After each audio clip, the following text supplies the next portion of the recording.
پیر صاحب پسند کی شادی کرنا جائز نہیں؟ میں کہتا ہوں صاحب اور بھی بڑی چیزیں جائز ہیں، ایک ہی شے جائز رہ گئی ہے۔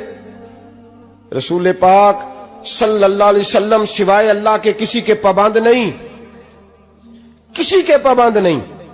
پر جناب سیدہ خدیجہ الکبریٰ رضی اللہ تعالی عنہ نے پیغام نکاح دیا، یا رسول اللہ میں شادی کرنا چاہتی ہوں، حضور کسی کے پابند نہیں۔ پر میرے محبوب نے فرمایا میرا چچا میرے والد کی جگہ ہے، میں اپنے چاچا سے پوچھ کے تمہیں جواب دوں گا۔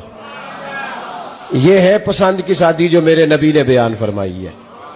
تو سارا کچھ کراس کر کر کے گزر جاتا ہے، یہاں تو حال یہ ہے کہ پالنے والا کوئی اور سائے میں بیٹھنے والا، باغ تیرے دی کر کر راکھی میں ساری عمر گزاری، تو جدوں اے پھل پکن تے آیا تے لے گئے ہور بپاری۔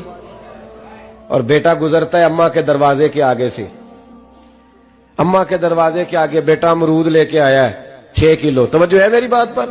ادھر دیکھیں جی، چھوڑیں تھوڑی دیر ہماری سنیں۔ وہ امرود لے کے آیا 5-6 کلو، تو اماں کے دروازے کے قریب سے گزر گیا رات کو، تو کمائی کھانے کا ٹائم آیا نا، تو گزر گیا۔ تو وہ وزیر اعظم سے ڈرتا ہے نا، تو جا کے بی بی سے کہتا ہے بی بی کے حقوق دینا بھی رسول اللہ کی سنت ہے۔ لیکن یہ کیا بات ہوئی، تو نے بیوی اور ماں کا مقابلہ شروع کرا دیا؟ سمجھ تو صحیح، یہ تیرے لیے کعبے کی جگہ ہے اور تو بیوی کے لیے کعبے کی جگہ ہے، اسے بھی سمجھنا چاہیے، غور کرنا چاہیے۔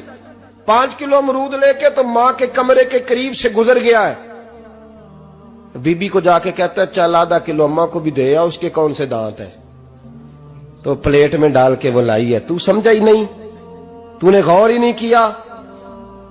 بندہ تو وہ ٹھیک نہیں تھا، نیپولین، پر کسی نے اس سے پوچھا تھا بتا زندگی میں پیسے لینے کا مزہ کب آیا؟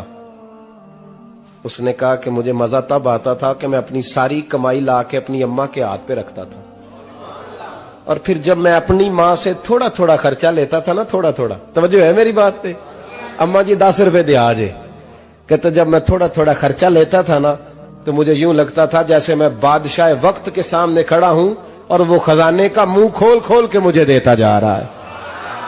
تو اس ذائقے کو سمجھ تو صحیح بھائی، تو اس کو سمجھ تو صحیح بھائی، یاد رکھیں اور غور کریں۔